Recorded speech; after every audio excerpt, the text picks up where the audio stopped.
party time. Yeah. Who needs an intro? Am I right?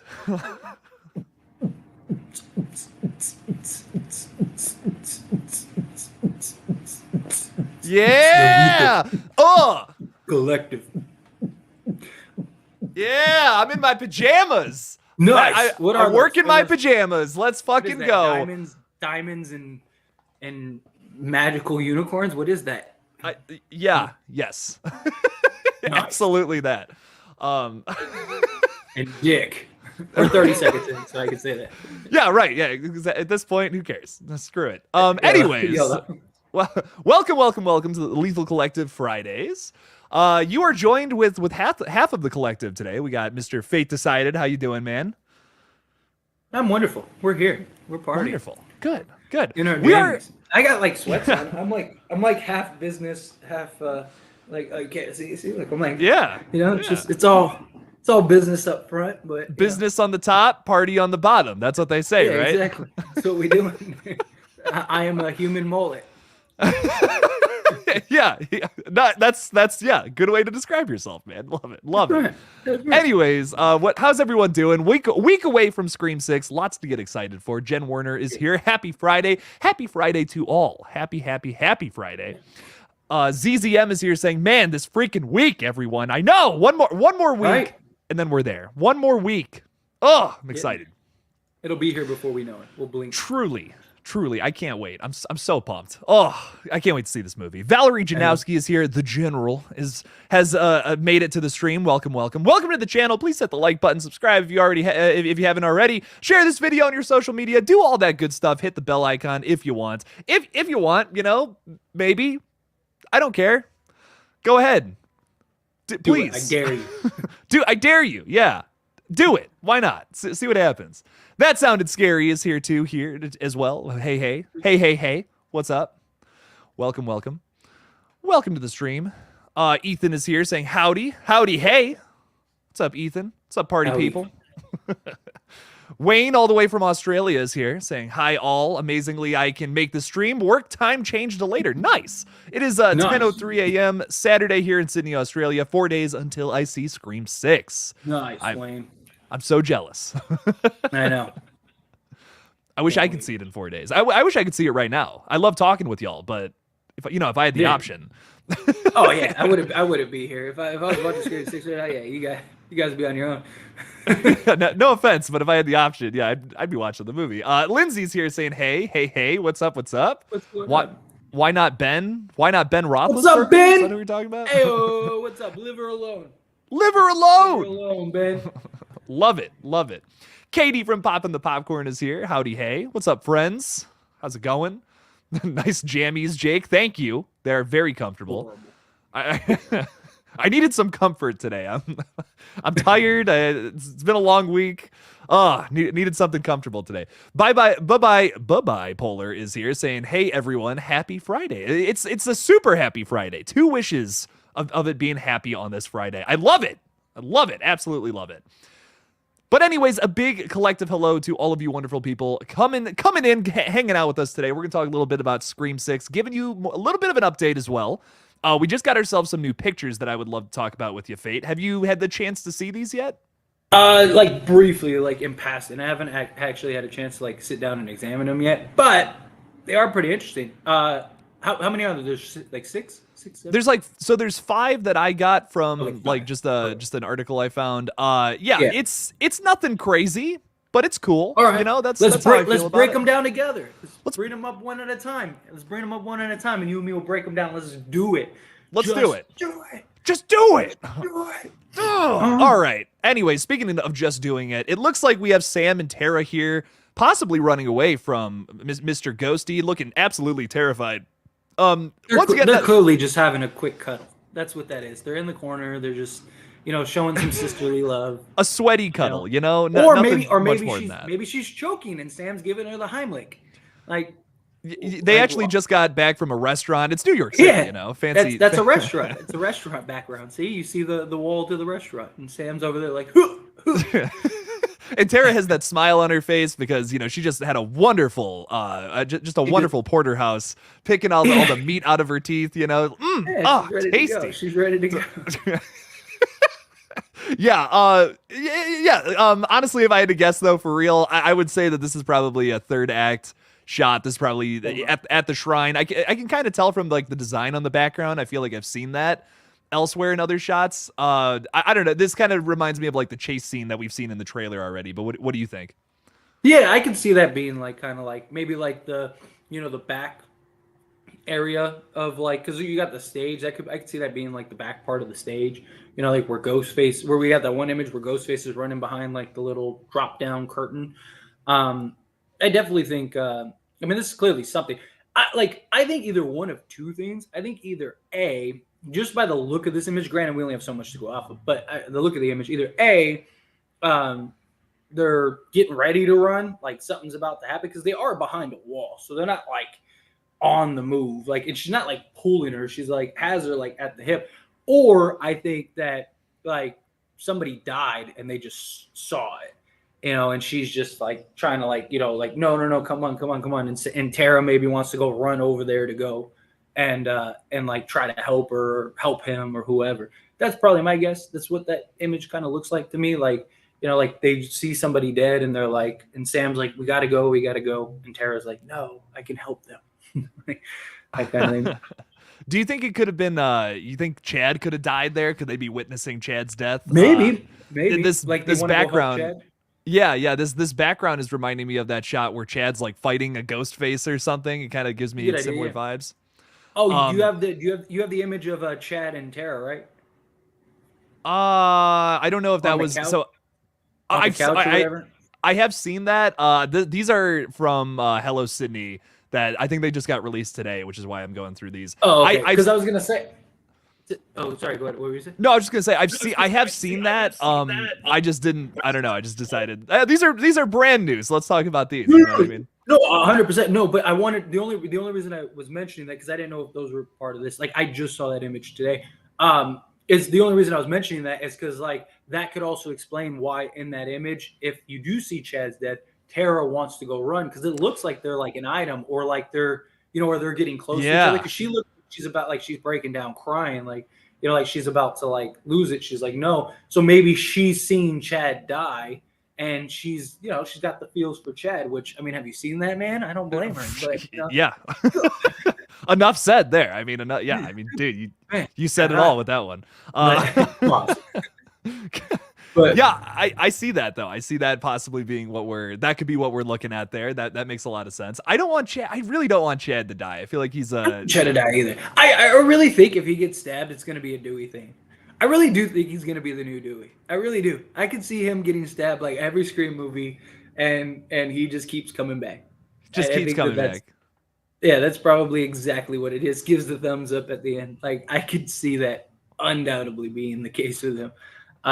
But I'm kind of fine with that, I for a long time really thought he was gonna die, but like now I really want him to live. Like I just think you need to have that like that male counterbalance, right? And I think that too, like not only that, but like I think his story would make a lot of sense, especially if he loses Mindy. He is sort of like Dewey, and now you could have him be that like overprotective, maybe even overbearing like brother to like Sam and Tara, to where it's a point where it's like almost toxic. You know what I mean? Like I think you could do a lot with him as a character going forward. If you killed Mindy, maybe he gets tore up a little bit. Now he has this like almost obsession of like, I need to keep Tara and Sam alive, especially if him and Tara do become a thing, right? Like now it's like the new Gail and Dewey. And he has this like, I have to protect her. I have to save her. I lost Liv. I lost my sister. Like, I just think you could have a really cool story in that regard.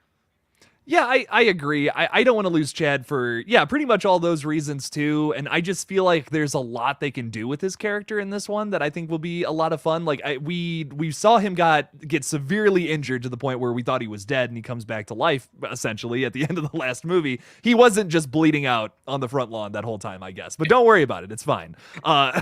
He's fine. Yeah, he's kept all the blood inside of him, thank God. He's back for 6, which is awesome. I just feel like there's a lot they can do with that character. I think that now that he's injured too, maybe he was gonna have some kind of athletic scholarship at this college, and now that's maybe not a thing anymore. He actually has to do work, and maybe he's a little pissed about that. I think there's a lot of not only moments of humor we can bring from that, but also just a really sad new timeline for him that he just wasn't expecting. This is not the life that he wanted to live, and it's because he's a victim of Ghostface. So I wonder if we play into that here a little bit or not. And then if they do that, I guess I wouldn't want him to die, because I want to see this character win now after suffering such a huge loss. But that's just my thinking. Oh, I had last night. It was brief, but I had a dream that Tara died.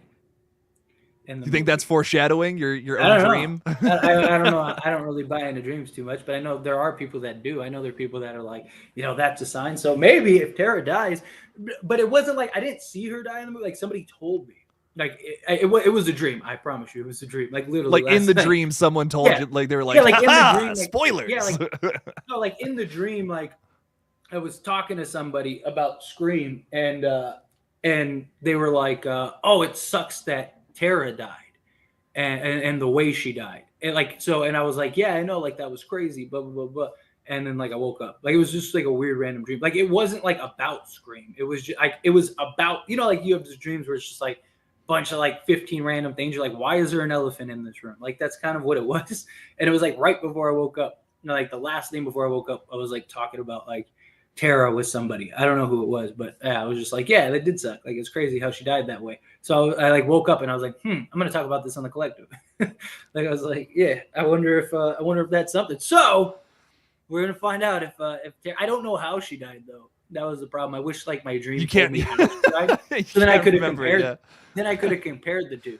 I could have been like, oh. It just every logic out the window for a second. I just have a feeling. I just have a feeling she's gonna die in this movie. I can't even tell you. Once again, just throwing logic and all that out the window. I just have my spidey senses are tingling here. I feel like she's not making it through this movie. With how many surprises were laced through that last film, I see them having this want to try to top that here. So they're going to want to make it as shocking as possible. Even if maybe that feels cheap in some regards, I think the idea of killing Tara, your biggest star, she's Wednesday, she's just blown up now. She's huge. The idea of killing her is just, that would be such a shock. I think everyone's going into this movie thinking they're not going to do that. And then if they do that, that's gonna be insane. That's gonna be nuts, and I think it's gonna build up Sam's character just a lot. There's a clear progression where from Sam, where their relationship has gotten to, Sam and Tara. They got things back together. Everything's wonderful and nice. But horror movies don't like to keep relationships like that for very long. So I don't see that lasting through past this movie, I guess is my point. Well, also to add to that is that. Hey, we've talked about it before. Tara or Jenna Ortega, she's becoming this big thing in Hollywood. But one, does she want to continue doing these Scream films? Because she's going like this. She might look at it as I have 15 other projects that are just these huge projects that I'm working on. I got Wednesday season 2. I'm really sorry, guys.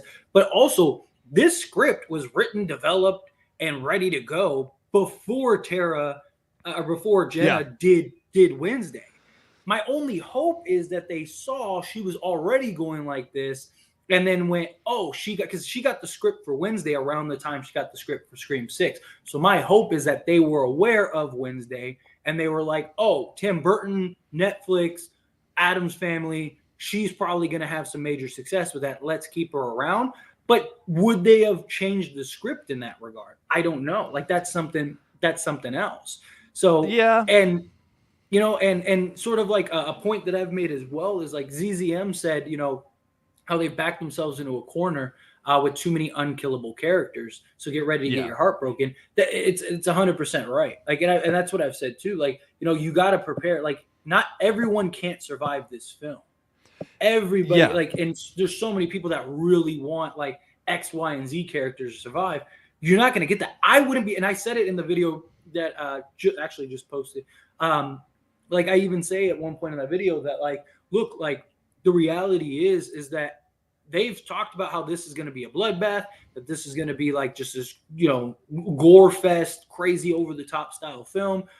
Like, I really think everybody's going to die except for like maybe like Sam and Gail. Like, I wouldn't be surprised if like everybody's dead at the end of this film except for like one or two characters. And there are rumors that Scream 7 is supposed to not tie into the past, that it's supposed to just be its own story. Again, it's just kind of rumors, murmurs. But if that is true, then it would make sense to kill everybody off in this movie because now you could just start fresh with Sam. So listen, man, I'm right there with you. I posted this video talking about my predictions for this movie on who I think is going to live, die, be Ghostface. The biggest comment I got was, "You think everyone's going to die except 3 people? You're fucking crazy." And I'm like, all right, we'll see on March 10th, man. We'll see on March. Hey, we'll see on March 10th. I'm right there with you. I think that this they're gonna make a point to make this the dark Scream film. Scream 4, I think personally, I think it fails at that regard. I think it's a darker movie, but I don't think it's like definitive dark Scream. You know what I mean? Like I don't know. I just don't feel that way about it. It has some of the campiest moments of the entire franchise, like that are on par with Scream 3's camp. You know what I mean? Yeah. Like. Well, and also nobody dies in that movie that is significant. Like, right, it's not. It really has no teeth. Like it has no teeth. It has no bite. You know, the only person that did is in Scream 6. Exactly. You know what I mean? And right, and she's coming back. And like that's not to say I don't like Scream 4, but I look back at how Kevin Williamson described that movie, how he wanted it to be darker. And sure, there are dark moments. I think like Perkins' death is awesome. Olivia's death scene. Olivia's death is gruesome. Might be one of the most gruesome in the film. They had to cut that one scene out. Yeah. Yeah, and the opening scene, the aftermath of it, where you get to see all the bodies. It's great. It's awesome. Yeah. And it's a shame they cut it out. I think that's a whole conversation. I don't want to go down that. But to stay on track here, I want to see a movie that completely dives into that. Like leave the camp in the past and just do dark Scream. Just do it. Mm-hmm. And I think that this will be the film to finally actualize that. And as Extron is saying here, no characters should really have plot armor. We got to kill somebody. That's why it's a slasher film. This isn't Euphoria. You know what I mean? Yeah. This isn't Euphoria season 3 or whatever the fuck they're on. Like exactly. This is a slasher movie at the end of the day. Let's lean into that here. And we've done campy Scream before. Let's do dark Scream now. I don't think we've actually ever done that, I guess is my point. No, we haven't. But also like the whole point of killing Dewey was to show that no one is unkillable in this film or in this installment. Here's the thing. I think the only one that really is unkillable, at least for now, is Sam, just because she is the main focus. And if Sydney would have been in these films, I don't think Sydney would be back. But you can't, like, my thing is, like, you can't say everybody is up for grabs to prove it. We just killed Dewey. And then 7 people survive Scream 6. And it's like the core 4, Gail, Kirby. Like that would suck, man. Like I don't want, And dude, the other thing about it too is like Radio Silence. Everyone likes to say that last movie was like, I can't believe they killed Dewey. Like it was so dark. They only killed 8 people. Like there's 8 deaths in that movie, including the killers. Like that's not that crazy. That's like almost an all-time. I don't think that's the lowest of the franchise, but second lowest has to be. Like, dude, that's I don't know. To me, it's like we gotta amp this up. This is the sequel to their requel. We gotta step things up with the kills, with the how gory and bloody and messed up it's gonna be. This has got to be that movie. They're promising that to us. I'm gonna be kind of disappointed if it's not. I want to see some. I want to be upset by the time this movie. By the time I would rather everyone die. I'd rather everyone die than too many alive. Like I would rather them kill everybody and Ghostface walks out like a thug than they have 7 people that survive, right? Like I actually wouldn't mind that at all. Like what if because they supposedly changed the ending because Sydney's not in this film anymore? What if it is that? What if everyone's dead and it's believed that Sam's dead and Ghostface, like that one Ghostface just walks out and like that's how the movie ends and like it's just a total like Infinity War level type, just everybody's dead and you're just like, oh, like how are they gonna do Scream 7? Like But and that's the thing. Like that's the thing about a good trilogy is that if you do this, if you set up this massive problem at the end of this film and then the next movie is all about concluding that, that is going to get people so hyped for the third entry where otherwise maybe they won't be. You know what I mean? If we just got two movies back to back that were exactly the same, if this is another movie where, 6 people survive, 7 people to your point, then that's kind of just what the last movie just did. We just got that last year. If they give us exactly the same product as Scream 5 here again, I'm going to be disappointed probably, and I probably won't be the only one who's disappointed. I want them to play around now. They got their foot in the door essentially with 5, which was a necessary step. But now let's see Radio Silence's Scream film. I still feel like we haven't seen that yet until next week. But getting back to some of these pictures, though, I do want to talk more about these. We get another shot at Kirby here. And honestly, this might be one of the more interesting ones we've come across because she's holding the bag from earlier that I believe has one of the Ghostface masks or something in it. I can't necessarily tell what that is. But I'm curious what you think about this because she's also given a kind of a nasty side eye to somebody. So what's going on here? Is there some suspicions that maybe you feel about this picture? Ooh. Well, did you see what Melissa Barrera said about Kirby in this film? Yeah, about how it's gonna basically she's at the bare minimum a red herring that there's gonna be just this roller coaster ride with as far as like Kirby's character, like is she helping? Is she a part of it? Like what is going on? I like that idea. And I could see that kind of being the thing, right? Like you could make it make sense that she was involved. And, she like, we keep getting these images of her just kind of like, I don't know, just looking off, like, I guess, like, for lack of a better word, like she's got the mask, like, I could see her kind of just like this being a scene, like, like what is this type thing, and she's just kind of holding the mask and they're like, oh, well, it's X, Y, and Z. It's the mask left at the crime scene, blah, blah, blah. And she's just like, goes on some like rant or whatever. I hope she's like, I want her to be like badass and like very questionable. Like I do. Like I want to look at her and she's just like almost like this, like just almost like a bitch, just walking around, just like screaming at everybody, just like full on, just like, just no BS, no nonsense. And everyone's like, man, what is her problem? I kind of want her to be like that. And then like the whole time you're like, she's got to be involved. And then like, she dies or whatever. I really think she's going to die. I really genuinely do. Do you think there's any chance she's involved though? I guess is the question. I don't. I'm on the fence about it because I almost feel like that Melissa Barrera comment, like the first time I read it, I'm like, oh yeah, no, she's totally going to be used as a red herring. And like, nice idea, bringing this character we thought was dead back to life. We don't know too much about what she's been doing since she survived Scream 4. Great idea to make her a red herring for sure. But in that same breath, maybe a good idea to make her a killer too. I think it's like, I'm on the fence about the idea entirely, but I'm like, I could see it working depending on how they set it up. But I think I agree more with you that I think she'll be a red herring and maybe will be set up for something bigger moving forward into this. I was talking about in my last video how in every little bit of marketing, including the marketing stunt they did recently, there's Ghostface killers all over continental United States. We got all those pictures of ghost faces standing in different places, staring at closed caption like security cameras and all that.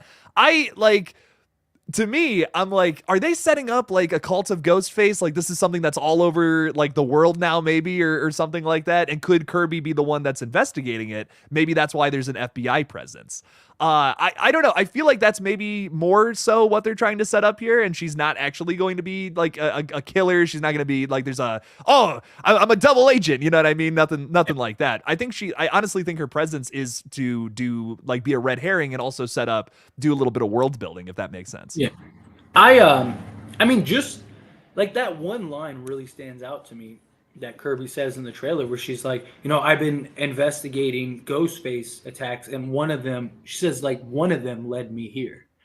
Like, so obviously that line in and of itself establishes that there are Ghostface attacks all over the place. This is just this timeline that we're following. This is just the Sam story that we're following. But there's, some guy named Mike in his story. There's some girl named Stacy in her story. And like, so I think even if they don't go the cult idea, I think just the idea of like, it's not just because like it's always kind of been, which I've always thought was like one of the, I guess, handicaps of Scream, is it's always been about Sydney. And like one of the big things that everyone's had about Sydney is like, how many people want to kill her? How many people are coming out of the woodworks, brothers, cousins, uncles, nephews want her dead? And it's like now they're establishing that it's not just people that want Sam. It's not just people that want Sydney, right? Like there are these people that do want them because they're a part of like the original story. But there are people that are just crazy that want to emulate Billy and Stu, and they're just killing their friends. And they're, and there's this guy over here. I like that establishment because it sets up for future installments. It allows for, just the franchise to go on, like we've talked about, forever if you want. And you could just do different timelines, do different spots, do different characters with Ghostface. Rather than it's just this always, Ghostface will only go after Sydney. Like no one else. That's so limiting. You know what I mean? I totally agree. It's so limiting, and this is such a cool idea. I would hate for them to waste it on just on that. And especially because we've already told that story. Like if there was more story to be told with Sydney, I would then I'd be like, okay, well let's finish this out, and then maybe we'll make it bigger. But we've told a really good story. However you feel about the other Scream sequels, I really like 2 and 3. I really enjoy those movies, and it's great that we get to see her story basically conclude in the third one. There's even more. They made their Toy Story 4 essentially, which maybe was a little unnecessary in 4, but it's still good. It builds up Sydney's character even more. And then in 5, there's a bit more with Sydney too. We get to learn she got her happy ending essentially. She's with Mark Kincaid, and she's no longer getting stalked by Ghostface, which is great. She then implements herself into this situation. But I really think Sydney's story is over. And like if they do bring her back into the story that they're telling right now, I think fans are going to be disappointed because she won't be the focal point of it. But like that's what has to happen. That's what has to happen if you're going to keep this franchise going. Otherwise, I don't know. I just don't know if I want to see another movie where it's about another Ghostface killer who's coming after Sidney Prescott for some reason. And without that already damaging the already established story, if that makes sense. Yeah. But here's the thing, at the end of the day, like it comes down to good films, right? Like if we never have another Sydney movie, like this film is probably going to still make 150 to 200 million, and this is not going to have Sidney Prescott, which if it does shows you don't need to have a Scream movie with Sidney Prescott, right? Like it does. Now, is the movie good? That's going to be a real question. And that could affect future installments. But are there people that fell off because Sydney's not in this movie? Sure. But I guarantee you that there are probably just as many, if not more people that have come aboard now that are like, Scream was just stupid because it was always Sidney Prescott and I'm sick of it. And I don't want to watch the 10th movie about Sidney Prescott and Ghostface killing him. Oh, Sidney's not in this movie? Okay, let me go. I want to see what this is. I want to see what this is about. Yeah. I guarantee you that there is a large group of people that after Scream 3 probably could care less about a Scream movie. Maybe they've seen them kind of in passing, but they're not rushing to the theaters to go see it because they're going to be like, oh, it's just another Sidney Prescott Scream movie. And then now you find out, oh, it's not. They're going to be right back. So you're always going to have that influx of audience, right? You're going to have people that hated 5 that are like, I'm not going to go watch 6 because I hated 5 and it's the same people. But if you make a good movie, they will come. If you build it, they will come. But you're so right. Like that's you're very right. But let's get back to that in a second here. But Carrie Crave Cinema just threw a $3 super sticker at us. Thank you so much, Carrie. Really appreciate that support. I love to eat stickers. I suck all the glue off of them. It's delicious. So thank you so much for that. I really appreciate it. He's a real glue eater. Yeah, don't do that. Kids, don't do that. I should say that so I don't get in trouble. But Don't do drugs, kids. Drugs are bad. Okay. Drugs are bad. Okay. But we do have a few more pictures to go through that I want to talk about. This one, I feel like this is just yet another angle of Mindy on the subway before she maybe gets attacked by a Ghostface killer, like how we saw in that teaser trailer all the way back in December. Any hot takes on this that you have, though, Fate? I really don't. I think this image is just pretty straightforward. I think it's that scene we see. I just think it's another angle, another look of where she sees Ghostface and kind of is curious. Although it does look like, can you pull that image up one more time? Yeah. Um, if you look, is that somebody like choking some chick out? Like look to the left. To the left, yeah. Yeah, It looks like a hand. yeah, it looks like a hand choking that girl out, like which I think is just funny. But I do like how the background says we can make the world be better. Oh yeah, we can make a better world. We can make a better world. And like, she's probably together. about to get tagged. That's actually she's probably that's about to sick. get attacked and maybe cut up a little bit. I just always think stuff like that's funny.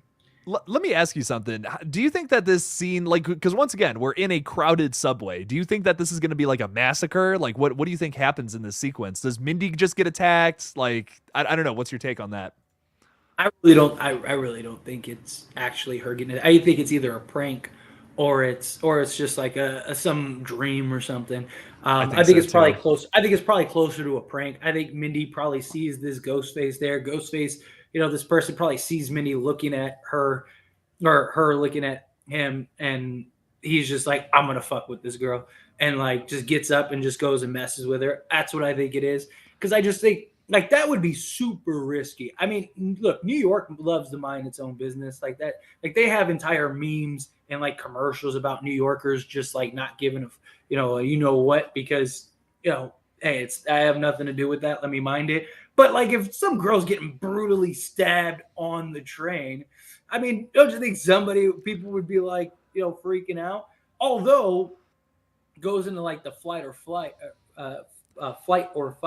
where maybe everyone just kind of like backs up. It's like, no, whoa, kill. Yeah, her they're gonna run thing. away. Like that's what's gonna really like. I hear, I remember when that was a big thing. Like that was the talking point about Scream 6 was, oh man, they're gonna have this thing in New York, and they're gonna attack people in the middle of a crowd, and no one's gonna do anything about it. And I talked about, yeah, that's totally realistic.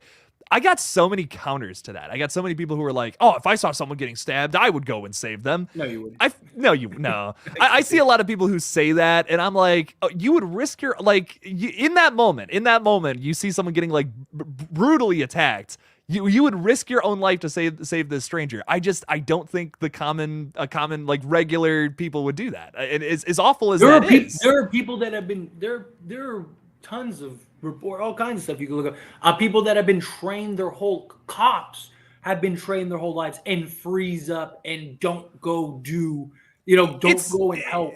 It's terrifying. It's not like to anyone's fault, it's just a terrifying situation that most people typically aren't ready for. You know what I mean? It typically happens like that, and you're just like, oh fuck, if something like that happens. Yeah, and there's no way, and especially if you don't have anything, like you're seeing somebody just getting brutally stabbed, you're just gonna run over there with no gun, no weapon, no nothing, and be like, exactly, yeah, no, you're not. No, you're gonna go, oh fuck, That's for her. I'm going this way, come on, like it's ridiculous. But no, I just kind of one last little point to that whole thing. I really do think that it is gonna be a fake out, and I do think because the whole gimmick is that there are tons of Ghostface everywhere. Which one is real? Which one isn't? And if you don't have some like fake out scenes with like a fake Ghostface, then you're not going to be able to really get that across. So I think that this is what this could be, is we think it's the real Ghostface. She thinks it's the real Ghostface. And that Ghostface comes to just come mess with her. Maybe she like knees him in the nuts or something, or punches him in the face, and they're like, hey man, like I was just playing type thing. And like now you have this fake out of like, oh okay, like it sets the tone of like there has to be something here, or there has to be something, it has to be real ghost, you get what I'm saying? Like it you don't know what is what, and you have to get that point across. So I think it's fake.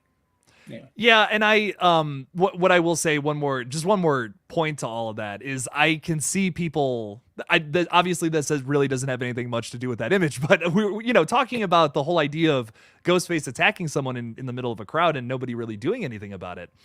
I see that being a big criticism of this film, and I'm already like just upset that that's going to be something that a bunch of people are like, well, that wouldn't really happen, that's ridiculous.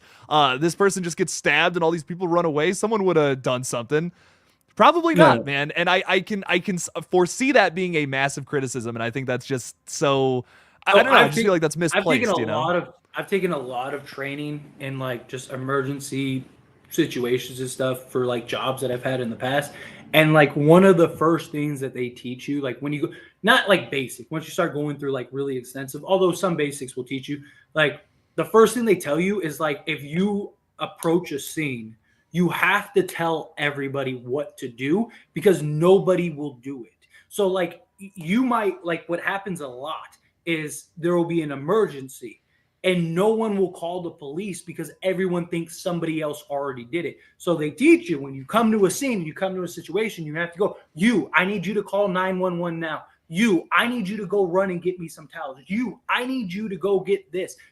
Because if you don't, then everyone will just stand around and gawk or be in shock or won't know what to do. Or even like you'll see people like it even happens in movies. Like you'll see people like they'll freeze up and you gotta, hey, wake up. Hey, I need you. And I always see people complain about that. They're like, why are they just standing there? Like, move. You would have been fine if you moved. But exactly, that's what happens. When this is awful, but also think about this. When there's a car accident on the highway, what do people always do? They stop and look. Yeah. Why? Why do you stop and look? Just drive.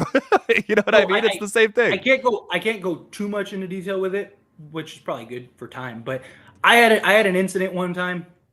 All of us had the exact same training. And literally, I was at a station that I could not leave. And there was something that happened. And I had to leave that station because everybody that had training all froze because it was so quick and so instant. Nobody knew what to do. And I literally had to run over, handle it, tell somebody to go to my station where I was at to go and handle that because it's like the phone area. You're basically control of like everything. So like you need to stand there. They're like, I don't know how to. I said, I don't care. I need you to just stand there. And I had to like instruct everybody there was like 5 people there that all had the exact same training as I did. I didn't have any. Well, I had more than they did because of other positions, but at that job, the protocol was exactly the same for everybody. And they all just froze, like 5 people. And these are people that are trained, we went through extensive training. Like this is not just like a bunch of everyday people that see something. So people that are trained regularly just freeze up if they've never been in that situation. Because 3 of them, yes, they were trained, but they had never actually had an incident happen to that level. We have incidents happen all the time, but not to this level. And they didn't know how to handle it. And they all got, reamed and in trouble and all kinds of stuff. But it's just like anything else. You could go all the schooling in the world, but if you've never actually done the job, you don't know what it entails. You don't know how you'll respond. Everyone likes to think that they would run into a burning building. But I mean, there are firefighters that panic and don't. Like, you know what I mean? Like it's part of the deal. But anyway. And it's just human nature. Like that's part of it as well that I think people just don't consider. It's like, yeah, like I would love to be the person that saves people in a burning building, like you said. Like I would do that in a heartbeat if I had the training, the experience, the knowledge of how to do all of that. But I don't. You know what I mean? It's one thing to be courageous, but also if you run into a burning building and you have no idea where said person is, what you're even doing, how to survive a fire, you're just an idiot. Like, you know what I mean? There's a difference between courage and preparation. I guess that's not the right way to say that, but you should be prepared to be courageous. You know what I mean? And most people aren't. It's just like anything. You could have all the training. You could have all the training in the world, and not even just like a life or death situation, not even like and like I said, like this wasn't even a life or death situation. Like for us, this was just something that happened to somebody, and the shock of it because it was so quick, like caused everyone to just freeze up, and I had to go run over to go handle it. But even like you get like whatever, you do a job, you get training for a job, you don't know how you're going to handle it until then. It could even just be rush hour. Like you could be a waiter. You don't know how you're going to handle rush hour until you're actually in rush hour.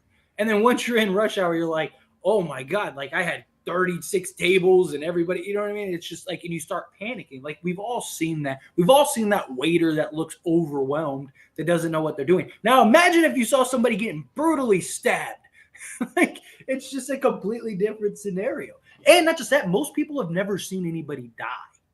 Like that is a thing in and of itself. Like when you see somebody actually die, and not even in like a horrific way, just in general, most people haven't seen that. I mean, everyone has somebody they know that has died, but did you actually see them die? That's a big difference. Big difference. Yeah. And then add a brutal, horrific way. You know, like that's something else too. You know, that those kind of things also stay with you forever. All kinds of stuff. It is It's different awful. world. Yeah. No, it's Yeah. fucking terrible, man. But Carrie's coming in with Carrie. $2 as well. So again, thank you, Carrie. We really appreciate the support.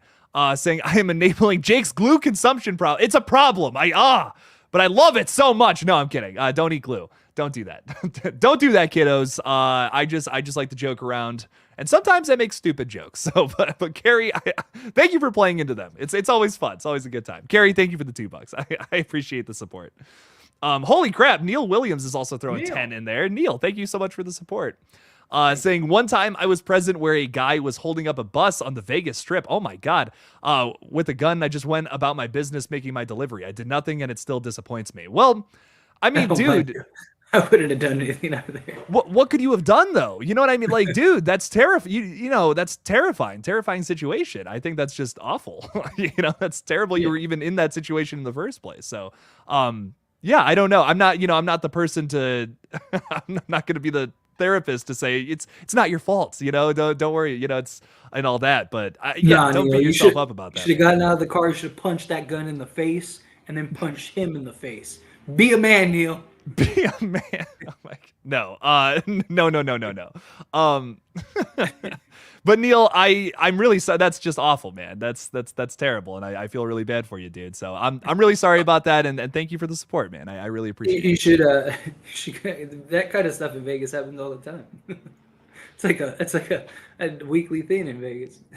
Dude, I've been to Vegas just a couple of times. I've seen some shit that I just never thought I would see in my lifetime. I don't want to say it on a live stream because it's just so awful. But there's a lot of desert. A lot of desert, man. A lot of scary shit going on out there. That's all I'm gonna say. But thank you, Neil. Neil, thank you. I appreciate it. Yes. 2 more photos though. Some exciting photos too that we got for the new film. This one once again plays into some of my theories with the new film, how I feel about it. Sam looking at possibly Billy's robe with what looks like a dirty knife. How do you feel about this? Is there any implications you see here, Tyler? I really think we're gonna get that almost like a mirrored scene, I guess, of like her. Like I really think, because it's just the robe, I really think you're gonna get a scene where she's just kind of looking over everything with like Billy's knife and all that stuff, and then she's gonna have that scene where she just is like standing in front of Billy's costume, and it's just her face in the robe. You know what I mean? Like through the reflection or something along those lines. I really think we're gonna get something like that. I don't think it's gonna be like some like turning point scene or anything like that, but I do think it's gonna be like this, like almost like a symbolic scene. Like, she's trying to fight off that demon that is Billy, and all she sees is him. Like she just sees her going down that path. She's holding his knife, she's looking at his robe, and she sees herself in the robe. Like I could definitely see something like that. Yeah. I really feel like they're setting up Sam to be a killer at some point in the future. I don't think it's going to be this movie, but I think that the big twist of this trilogy is that she's going to go Ghostface in episode 7, essentially. I don't know why I worded it that way, but I could see Sam being set up that way since she is a Loomis. Her grandmother was a killer, her father was a killer. I could see her also going Ghostface as well. But this is something you got to set up carefully, I think, or it's not going to work. Yeah. It's I don't want to say it's obvious. I just think that because she's the lead character, you could set her up to be a Ghostface killer, and it would be unexpected because she's the lead character. It doesn't matter who she is, doesn't matter where she came from. You're rooting for her. You're expecting her to be your heroine, your leading final girl, and then she turns out to be kind of the bad guy in the final entry. Do you think we could see setup for that in this sixth installment? I think they can. I hope they don't, though, personally. I really do. Like, we already got that with Jill. Like, the hero turned villain, I guess, like, or the new setup girl.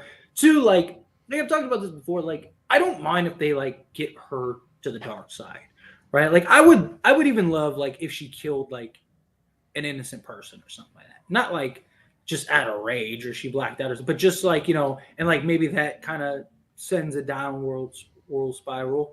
Like I wouldn't mind something like that, but I don't want to see her try and kill her. I just think like you have a character that is so different than Sydney Prescott, which I like. I like that it's not just Sydney 2.0 2.0.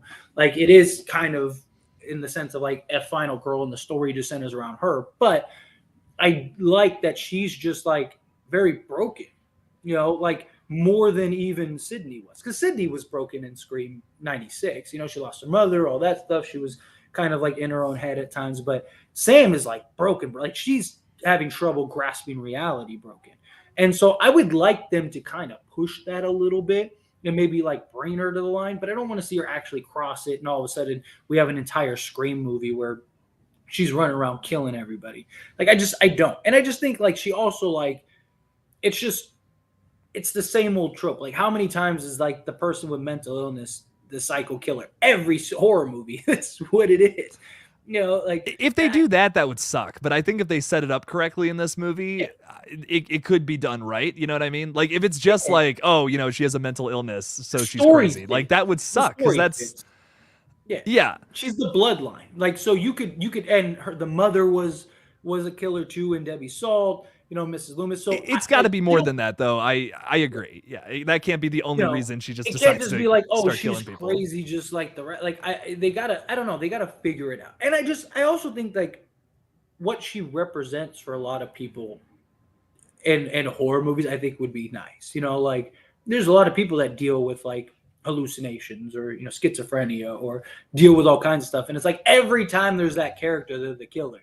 And and now for once it's somebody that like that has these problems and is able to overcome those things on top of overcoming the bigger obstacle that is Ghostface, right? It's like not only is she having to survive this like psycho killer, but on top of that she has to survive herself.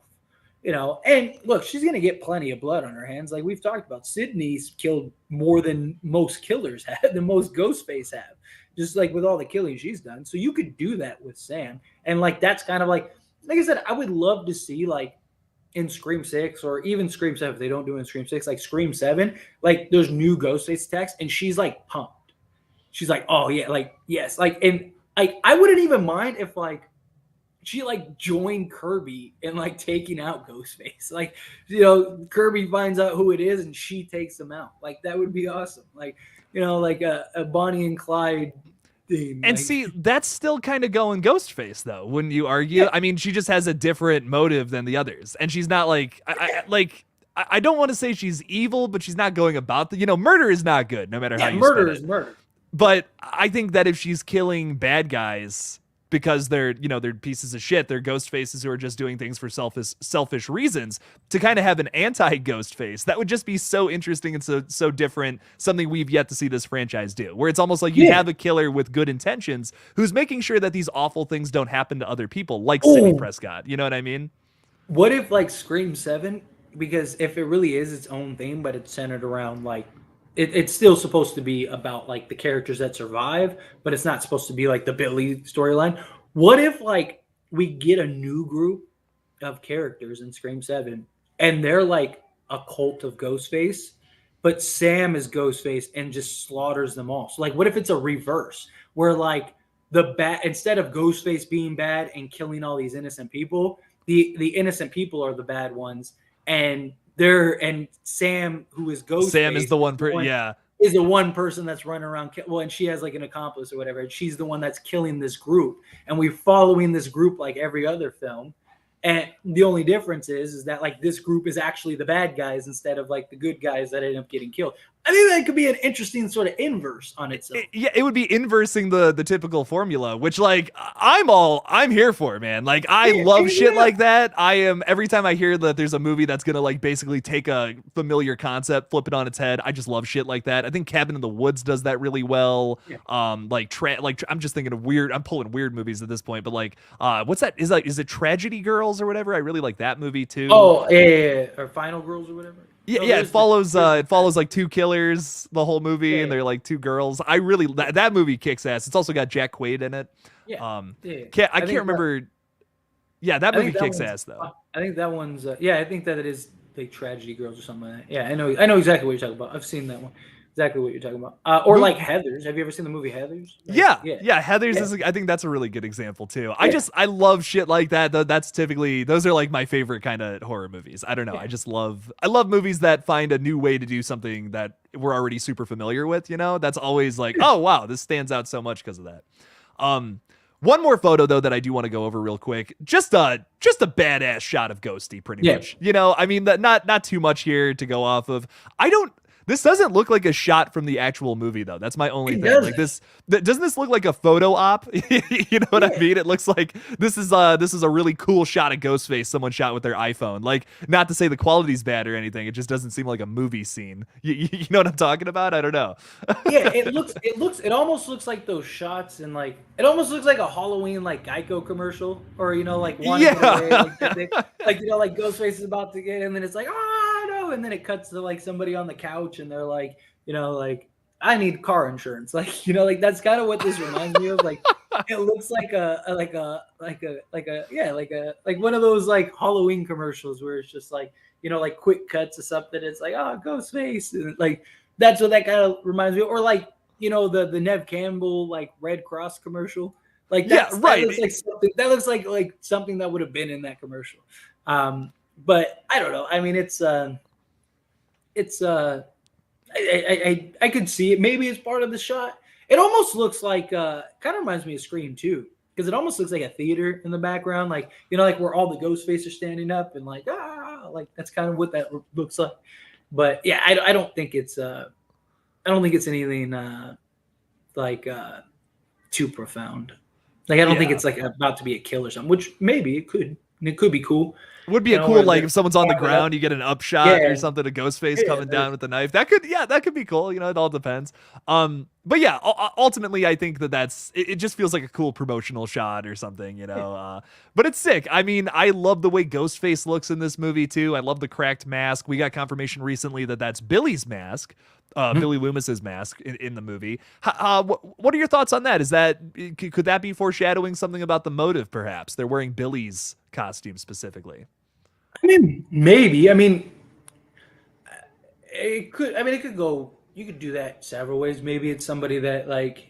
I still kind of lean towards like the obsession with Billy Loomis and like him, like just like the ghost face, and he's the one that started it all. So you have like this person that's like trying to do that.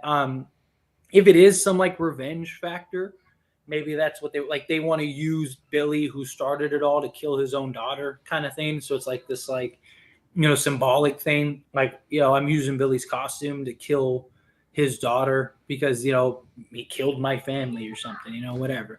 Like so that's something I could see, but I don't know. It's I don't know. I mean, it also could just be for movie purposes, just because it's Billy, and they've always tied Billy into everything. Like Billy's the one that always gets the mention and the credit and everything. But I mean, it's obvious that Billy was going to be some major tie-in because I mean, one of the first images we got was like Billy's the only one encased in the shrine. Like, so obviously there's some significance to it. So, and that being Billy's mask, that was always like the original thought. And then people were like, oh, maybe it's Scream 4 mask. And I was like, yeah, maybe. But it just, everything lined up like this is all about Billy.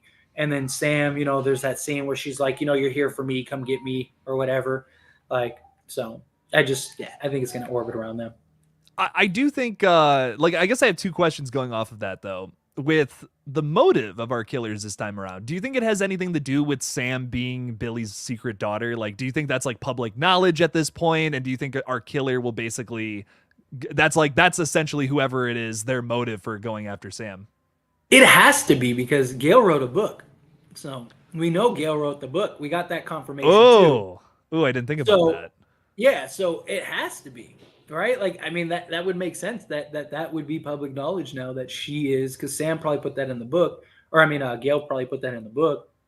So I definitely could see that. I definitely could see, like, them like knowing Sam's in New York, going to college, and is like, oh, I want to get her, and you just had this person that just was obsessed with Ghostface and built the shrine. And it's like now Sam's in New York, and it's like, oh, now's my chance. Like I can finally go get her. I can, have her join my shrine. Like, what if this Ghostface doesn't even want to kill her?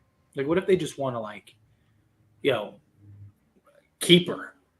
It's just like you're gonna be my pet. Like that's creepy. Put you in a shrine next to, yeah, like I got you a cage here. Like, come. Like I don't know. Yeah, that's pretty gross. That's pretty nasty, but kind of aligns with a lot of the things we've seen. You know what I mean? Like with the Shrine of Ghostface, it's almost like, why are they collecting all this stuff? Why does the killer have all this big collection? Are they just obsessed? Like, are they a fan, or are they like a little, got some screws loose, little crazy? That's why they're obsessed with all this. They love the true crime angle about it. They want to feel what it's like to go Ghostface. I could see that. I could see there being like a weird power dynamic between whoever our killers are this time around. It's got to be multiple people. I'm pretty sold that it's 2, maybe more at this point. I don't think they're gonna pull just a one killer. You know what I mean? I mean, we already have essential confirmation that it's 2 killers, just simply on the fact that like you have that one scene where you see Sam and Tara together, like both looking at a Ghostface, and then you have multiple shots where there's clearly 2 different Ghostfaces. So there's at least 2. But beyond like 2 Ghostface, I mean, I still really think they lean towards 3. I don't necessarily know if they lean towards 3 Ghostface. But I think that there's at least somebody orchestrating it all, and then 2 Ghostface. Like, you know what I mean? Like there's the 2 muscles and then the mind behind it all. So like there might not be like necessarily 3 killers running around. Maybe that one, kind of like Mrs. Loomis, maybe gets a kill or 2, but really they're not the ones that are actually hunting people down. I could see that, but yeah. Yeah. So Sarah Campbell's throwing $5 Canadian out there. Thank you so much, Sarah. Appreciate that. Saying, I hope Gail still wrote her book about Dewey. I do too, but I'm like, at the end of the day, maybe Gail did grow a heart in these past 5 movies or so, but she's still Gail Weathers, Yeah. She is still the Ghostface. Like I'm the person who writes books about Ghostface. You know what I mean? And even if she didn't want to, I can imagine her getting a lot of pressure to do so from the people around her. Like what her job is, her show and everything. Yeah. Exactly. This was her claim to fame. This is how she became who she is today. So I imagine it was almost peer pressure, so to say, like in kind of a weird sense, maybe, as like that's why she wrote this book opposed to the book she wanted to write. I could see something like that being the case here. I think the big change we'll see for Gail, though, is that she didn't want to write this book. She didn't want to just write this book for money, but maybe she was forced to. That's still, there's still a bit of a greed element there, but I think ultimately she has grown as a character. She's not going to be the same person that's just like, yeah, I got to write this book, well, we're going to make a shit ton of money. This is going to be great. You know what I mean? I don't think she's that character anymore. But I don't know. What do you think about that, Tyler? Is this a weird change considering how the last movie ended? No, not at all. I mean, one, of course, when you're in the moment, you're gonna, your thoughts are completely different. 2, this is Gail. This is Gail's character. Always been Gail's character, right? She writes the books about it. I do think that, it's possible that she maybe didn't want to write it. She was kind of more pressured and forced to write it, as opposed to like in the past where she would have done it. But even just beyond that, like, it still doesn't mean that she isn't. Maybe she's working on the Book of Dewey. Maybe it was taking her time. She wants to do it right. Like, she wants it to be her best book yet and tell this story. Like, it could definitely be something like that. I do hope we get like a shot or something with her, like even if it's just her sitting down coffee and you just see like the Book of Dewey or something, like that would be cool. Like, you don't actually see her typing anything. Like, it's just like, maybe it's just like the rough pages of like her book that she's writing about Dewey. I wouldn't mind that. But I mean, that's always been Gail. And another way you could spin it, and I talked about this in the video I made when we got that information, was, she might have looked at it as like, because what Courtney said was that like Gail wrote the book because if she didn't, somebody else would have. And that might have actually been her motive as well, because like if some random person writes that book, who knows what they put in it? And they could be putting all kinds of stuff that could even be detrimental or cause trouble for like Sam and Tara and stuff. And we have the rumors that Sam was involved. So what if that person that wrote the book said that Sam was involved in the killing? So Gail might have looked at it as like, I did this to like protect us because I was there, I was in the ins and outs, I had to do this. There's an entire town that believes you're involved, and if we let somebody else write that book, who knows what they would have put about you, you know? And like, see, that's a good point too. It's so like a that, lesser evil situation. yeah, it's like yeah, like who would you have rather written the book? Me, who actually went through it and knows you're not a bad person and knows that they were there for you, or would you rather some random person that just is making stuff up because they weren't actually involved? Like, you know, so that's something that I could see kind of being the case as well. But at the end of the day, like Dewey was her one. Like Dewey was the one that had her on a leash, so to speak. You know, like, and as soon as Dewey died, that leash comes off, and now because Dewey was always the one in her ear, like, hey, you shouldn't do that. You know, like she was always money hungry, even in Scream 3, where she was a lot changed. You know, she was still 60 Minutes too. Like, and Dewey was like, you know, what was wrong with being just Gail Weathers? You know, like, and you know, and she's just like, I hated it. You know, like she is that character. She might have like taken a step back. I think she has more like sympathy, more empathy now than she did. Yeah, 96. She would have cut your throat and right about it. You know what I mean? Like that's why I'll send you a copy. Like that's such a shitty thing to say.